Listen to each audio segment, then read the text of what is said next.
Bismillahirrohmanirrohim. Muhtaram azizlar, Alloh muborak Ramazon oylarida qilayotgan ibodatlaringizni qabul aylasin.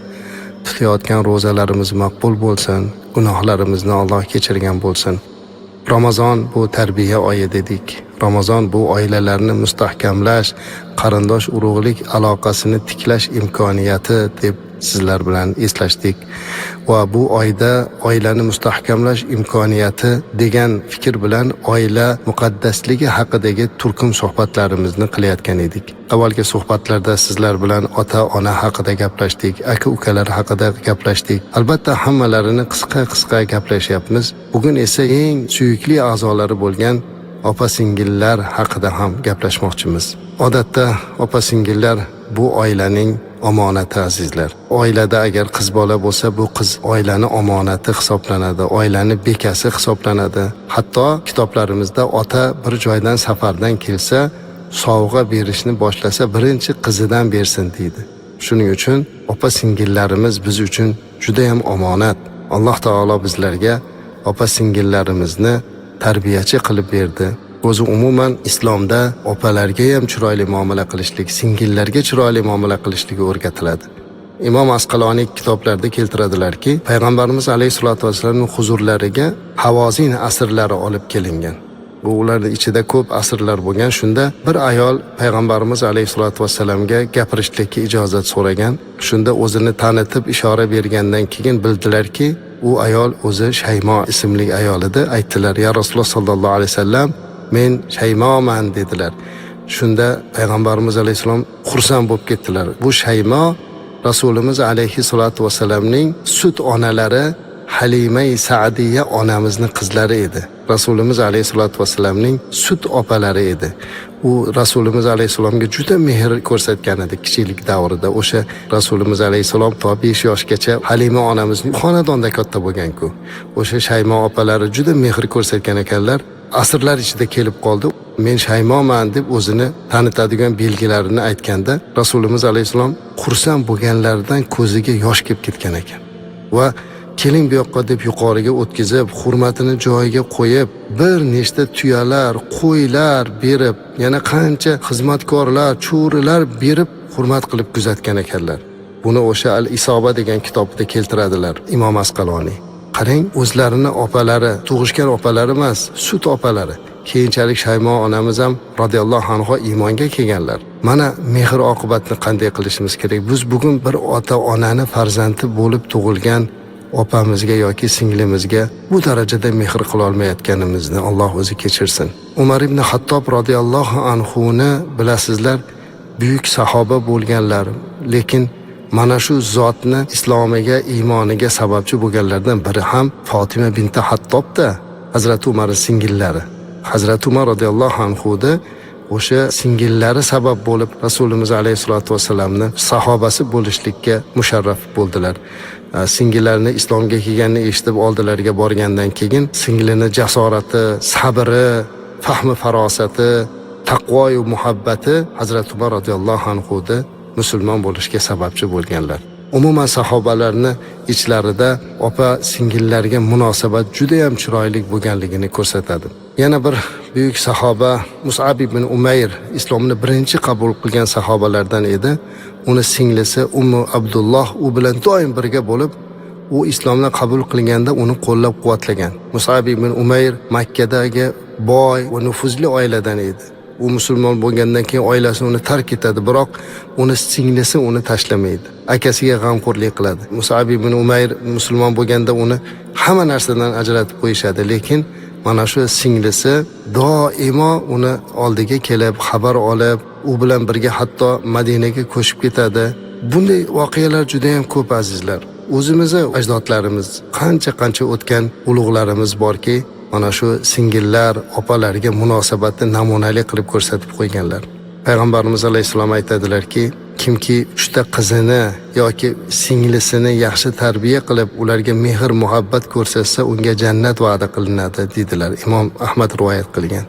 Shuning uchun kimdadir aytaylik singlisi bo'lsa, o'sha singlisi yoki qiziga qaragan ota yoki aka, demak o'zi uchun jannat hozirlayapti. mana shu munosabatda bo'lishimiz kerak. Va opa singillarni o'zlarini ichlarida ham aytaylik singil opasini hurmat qilishi, maslahatlarini tinglash kerak. Imom Termiziy rivoyat qilgan hadislarda keladi-ku, mana avval ham takrorlaganmiz buni. Kattalarni hurmat qilmagan, kichiklarga mehr qilmagan bizdan emas deb. Demak, bu opa singil munosabatida ham xuddi shunday bo'ladi. Opa singillar bir xonadonda dunyoga kelib, siz bilan biz bilan birga o'sib, boshqa bir xonadonga ketadilar. Hatto sizdan xabar olishlikka imkoniyati ham bo'lmay qoladi. Chunki endi ular boshqa xonadon bekasiga aylanadi. O'zi xohlaganda sizni ko'ra olmaydi, o'zi xohlaganda sizni ziyorat qila olmaydi. Lekin siz aka yoki uka bo'lsangiz, bemalol ziyorat qilish imkoniyatiga egasiz. Shuning uchun albatta opa yoki singillarni ziyorat qilib turishligingiz, holidan xabar olib turishligingiz, mehr ko'rsatib turishligingiz lozim bo'ladi. Ularga qilinayotgan har bir ezgu yaxshiligingiz orqasidan ular sizni haqqingizga duo qilib turadi. Abu Sa'id al-Khudri radhiyallohu anhudan rivoyat qilinadi. Rasululloh sallallohu alayhi va sallam shunday degan ekanlar: kimning 3 qizi yoki 3 opa singlisi bo'lsa yoki bo'lmasa 2 qizi yoki 2 opa singlisi bo'lsa, ularga chiroyli muomalada bo'lsa, ular haqida Allohga taqvo qilsa, unga jannat bo'lar dedilar. Termiziy rivoyat qildi. Ha, opa singil munglig' bo'ladi.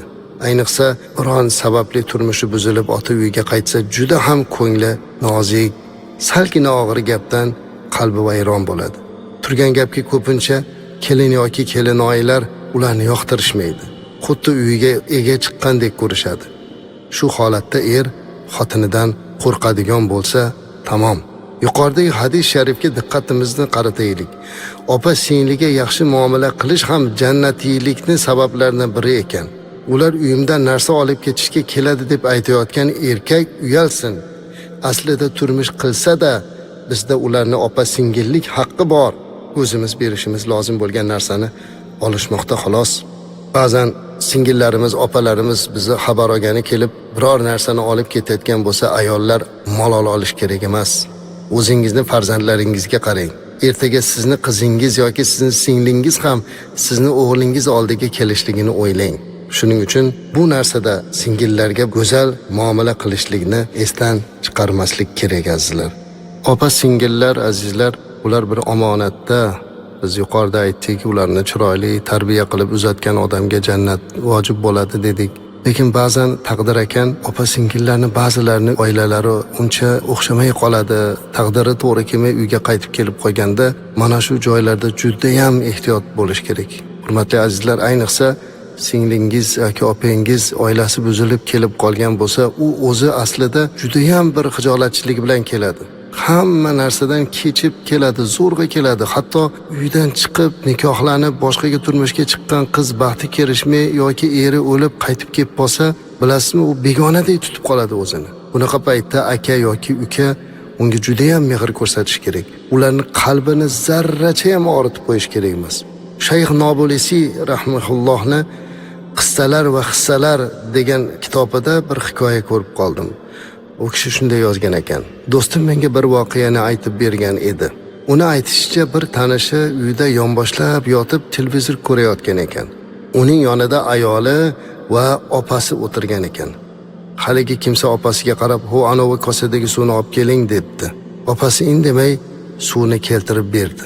Ammo qalbida Allohdan boshqa hech kim bila olmaydigan juda kuchlik alam o'tdi. Chunki opa undan 20 yosh kichik keliniga aytsa ham bo'ladigan ishni o'zi bajargan edi. Qarang, yonida ayoli turib, opasiga "Siz bu ishni qiling" deb buyuryapti. Ukasi kelindi oldida oilasi buzilib kelgan opasini tahqir qildi. Ertasi kuni u odam Halabga borganda, u yerda baxtsiz hodisaga uchrab, oyog'i sonidan kesilib ketganligi to'g'risida xabar keldi deyiladi. Alloh saqlasin. Ota uyida yashashga majbur bo'lgan ko'plab opa-singillarimiz bor. U bechoralarni xo'rlab, xizmatchidek ishlatib, o'zlariga gapirishga qo'rqitib qo'yadigan kimsalar bor. Ular bilmaydiki qalbidan nima o'tyapti ularni. Agar qalbidan bir alam o'tib qolsa, unda albatta bu dunyoda ham, u dunyoda ham mana shunaqa bir musibatlarga olib kelish mumkin. Bugun biz oiladagi opa singillar bilan munosabat haqida gapirar ekanmiz. Mana shu munosabatlarda chiroyli qilishlikka harakat qilaylik. Va shu o'rinda mehribon opalar va Munisa singillar, sizlar ham aka-ukalaringizga mehr ko'rsatishlikda davom eting. Ulardan faqatgina moddiyat uchungina manfaatlanishlik emas, balki mehr berishlikka va mehr olishlikka harakat qiling. Ana o'shanda aka-ukachilik, opa-singilchilik orasidagi munosabatlar bardavom bo'ladi. Alloh xonadonlarimizdagi barcha qizlarimizni baxtli, saodatli qilsin. Alloh xayrlik xonadonlardan aylasin. Assalomu alaykum va rahmatullohi va barakatuh.